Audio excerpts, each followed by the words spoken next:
ବର୍ଷା ଦିନରେ ଶାଗ ଖାଇବା ପୂର୍ବରୁ କ'ଣ କରିବା ଉଚିତ? ଅପସନ୍ ଏ ନ ଧୋଇ ଖାଇବା, ଅପସନ୍ ବି ଭଲ ଭାବରେ ଧୋଇବା, ଅପସନ୍ ସି କେବଳ ପାଣି ଛିଞ୍ଚିବା ଏବଂ ଅପସନ୍ ଡି ଶୁଖାଇବା।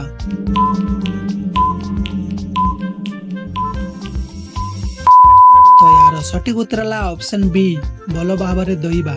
ପରବର୍ତ୍ତୀ ପ୍ରଶ୍ନ, ବର୍ଷା ଋତୁରେ ଅପରିଷ୍କାର ଶାଗ ଖାଇଲେ କ'ଣ ହୋଇପାରେ? ଅପସନ୍ ଏ ପେଟ ଖରାପ ହୋଇପାରେ, ଅପସନ୍ ବି ଉଚ୍ଚତା ବଢ଼ିବ, ଅପସନ୍ ସି ଆଖି ନୀଳ ହେବ ଏବଂ ଅପସନ୍ ଡି କେଶ ଲମ୍ବା ହେବ।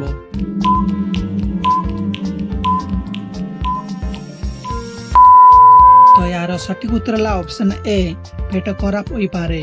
ପରବର୍ତ୍ତୀ ପ୍ରଶ୍ନ, ବର୍ଷା ଦିନରେ ଶାଗ କିପରି ରାନ୍ଧିବା ଭଲ? ଅପସନ୍ ଏ କଞ୍ଚା ଖାଇବା, ଅପସନ୍ ବି ଭଲ ଭାବରେ ରାନ୍ଧିବା, ଅପସନ୍ ସି କେବଳ ଗରମ କରିବା ଏବଂ ଅପସନ୍ ଡି ଫ୍ରିଜରେ ରଖିବା।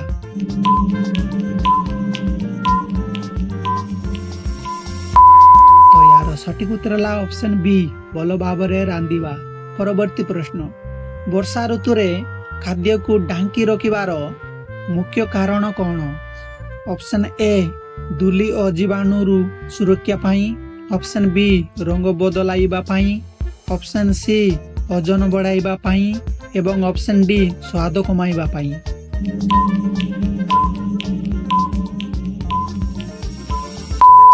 ତ ଏହାର ସଠିକ ଉତ୍ତର ହେଲା ଅପସନ୍ ଏ ଧୂଳି ଓ ଜୀବାଣୁରୁ ସୁରକ୍ଷା ପାଇଁ। ପରବର୍ତ୍ତୀ ପ୍ରଶ୍ନ, ଶାଗରେ ଲାଗିଥିବା ମାଟିକୁ କିପରି ସଫା କରିବା ଉଚିତ? ଅପସନ୍ ଏ ଭଲ ଭାବରେ ପାଣିରେ ଧୋଇବା, ଅପସନ୍ ବି କପଡ଼ାରେ ପୋଛିବା, ଅପସନ୍ ସି ଦୀପରେ ରଖିବା ଏବଂ ଅପସନ୍ ଡି ନ ଧୋଇ ରାନ୍ଧିବା।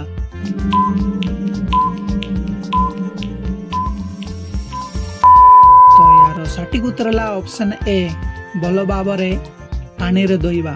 ପରବର୍ତ୍ତୀ ପ୍ରଶ୍ନ, ବର୍ଷା ଦିନରେ ବାସି ଖାଦ୍ୟ ଖାଇବା କାହିଁକି ଏଡ଼ାଇବା ଭଲ? ଅପସନ୍ ଏ ଖାଦ୍ୟ ନଷ୍ଟ ହୋଇଥାଇପାରେ, ଅପସନ୍ ବି ଖାଦ୍ୟ ଅଧିକ ମିଠା ହୁଏ, ଅପସନ୍ ସି ଖାଦ୍ୟ ଥଣ୍ଡା ହୁଏ ଏବଂ ଅପସନ୍ ଡି ଖାଦ୍ୟର ଓଜନ ବଢ଼େ।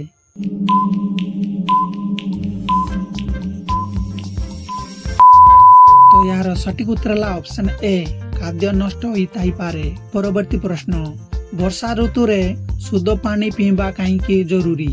ଅପସନ୍ ଏ ଜଳଜନିତ ରୋଗରୁ ବଞ୍ଚିବା ପାଇଁ, ଅପସନ୍ ବି ଅଧିକ ଗୁମ ପାଇଁ, ଅପସନ୍ ସି ଓଜନ ବଢ଼ାଇବା ପାଇଁ ଏବଂ ଅପସନ୍ ଡି ରଙ୍ଗ ଗୋରା କରିବା ପାଇଁ।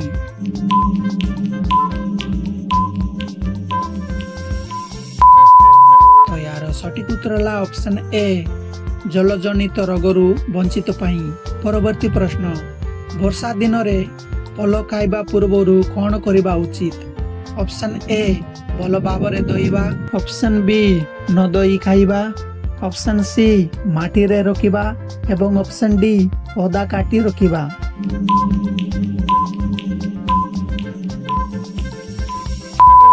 ତ ଏହାର ସଠିକ ଉତ୍ତର ହେଲା ଅପସନ୍ ଏ ଭଲ ଭାବରେ ଧୋଇବା।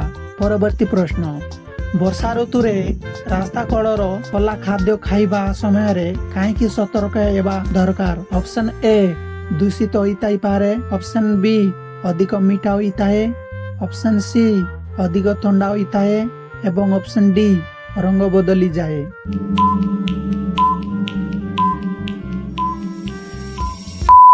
ତ ଏହାର ସଠିକ ଉତ୍ତର ହେଲା ଅପସନ୍ ଏ ଦୂଷିତ ହୋଇଥାଇପାରେ। ପରବର୍ତ୍ତୀ ପ୍ରଶ୍ନ, ବର୍ଷା ଦିନରେ ଶାଗ ଖାଇବା ସମୟରେ ସବୁଠାରୁ ଜରୁରୀ କ'ଣ?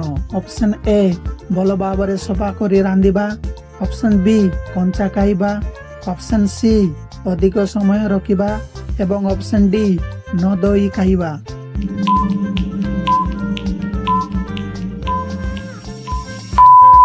ତ ଏହାର ସଠିକ ଉତ୍ତର ହେଲା ଅପସନ୍ ଏ ଭଲ ଭାବରେ ସଫା କରି ରାନ୍ଧିବା।